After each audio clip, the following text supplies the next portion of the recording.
Hello, let's install a Unity Editor's version from Archive. Open Unity Hub, then click on the button Install Editor. Select the tab Archive, and click on the link Download Archive. A web page will be opened. Select the Unity version of your choice, then click on the Install button, and later allow it to be loaded on Unity Hub. In Unity Hub, select the Unity version for Apple Silicon and click on Install. Later, enable the Visual Studio for Mac, the iOS build support, the Mac build support, and the WebGL. Once the modules are selected, click on the Continue button to proceed. Accept the license terms of Visual Studio and click on Install button.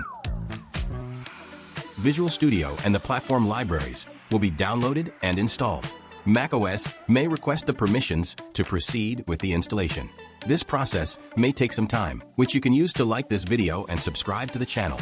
By installing iOS build support, you enable the build of applications and games for iPhones and iPads. The Mac build support is needed to develop for MacBooks and Mac desktops, and the WebGL allows the build for web. If everything goes well, the installation will be complete and you will be ready to create games with Unity. Congratulations!